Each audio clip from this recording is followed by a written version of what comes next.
will solve the problem of checking if a string is a valid sequence from root to leaf node in a binary tree from LeetCode. So we have a binary tree given, and we have also been given an array, and we need to find whether it is a valid sequence in a binary tree or not. What is a valid sequence? Valid sequence is something in a binary tree where each path going from root to any leaf form a valid sequence. So we have to check if a given string is a valid sequence in such binary tree. Let's go through the example. This is our given binary tree, which is very straightforward. 0 1 0 1 0 0 1 1 0 null null 1 0 0, and we have an array which is 0 1 0 1. Is 0 1 0 1 is a valid sequence in this binary tree? Let's find out. So binary valid sequence is something which starts from root, and when you traverse through the binary tree till the end of the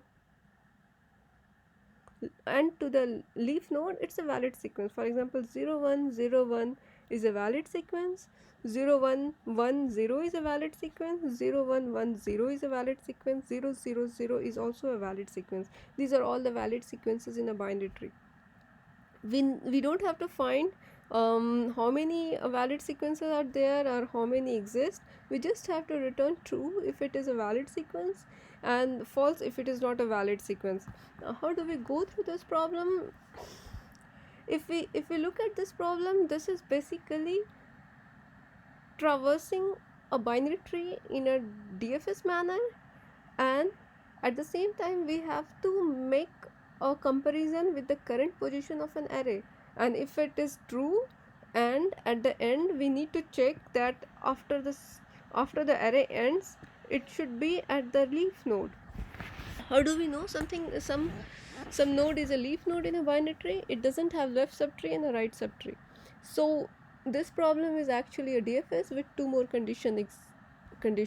So the way I will implement it, I will just traverse the tree in a DFS manner with these conditions. So let's start with the implementation.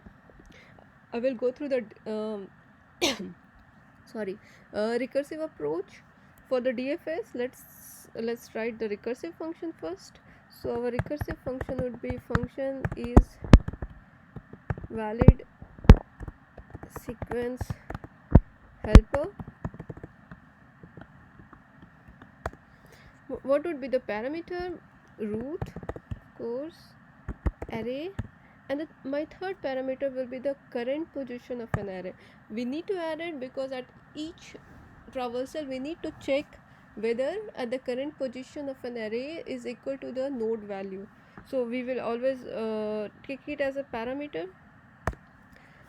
In the recursion approach, there should be a base case, and for me the base case will be what would be the base case for this recursive function? If root becomes null,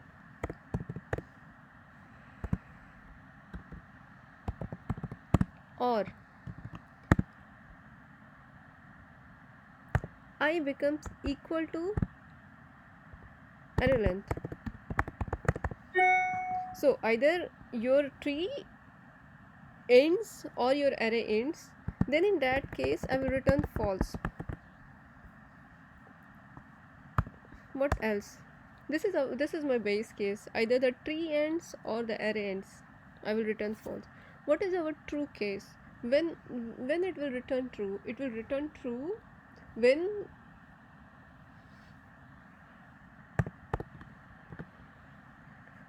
you are in a leaf node. That is one of the condition. It means we have root dot left is equal to null and root dot right is equal to null, and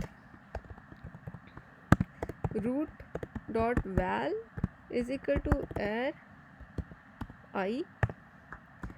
That is one of the condition which is used to compare the position current element of an array and the current node value, and I becomes equal to array dot length minus 1. This condition tells you that you have reached the end of the array. This condition says you that the value is equal, and these two conditions says that you are in the leaf mode. If these conditions are satisfied, then you return true. Okay, what's next? Now how do we traverse it? So basically we need to traverse first the left subtree, and then if it returns false, then we have to return to the right subtree. So return root dot val is equal to current position, and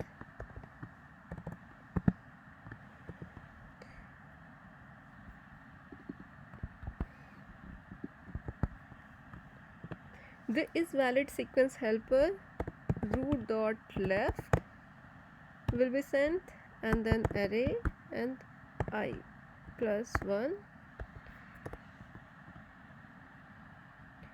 or is valid sequence helper root dot right dot I plus 1.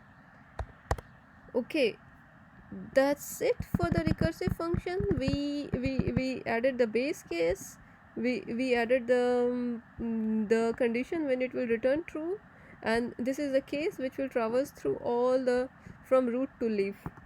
How we should call it in our main program is valid return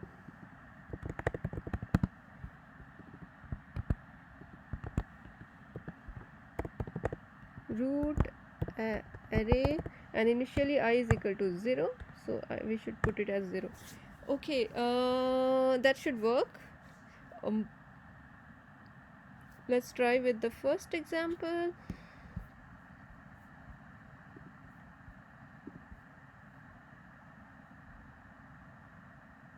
Okay, it returns true, which is right. Let's start with the second example. 0 0 1 0 1 0 1 should give you the right true value. 0 1 0 1 should give you the true value. Yeah, that is right. What happens if you put 0 1 1 0? It should give you true value 0 1 1 0.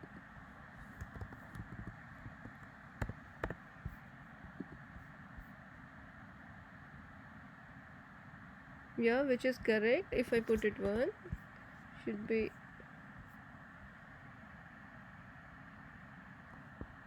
false, which is correct. Can I try this? It should return false.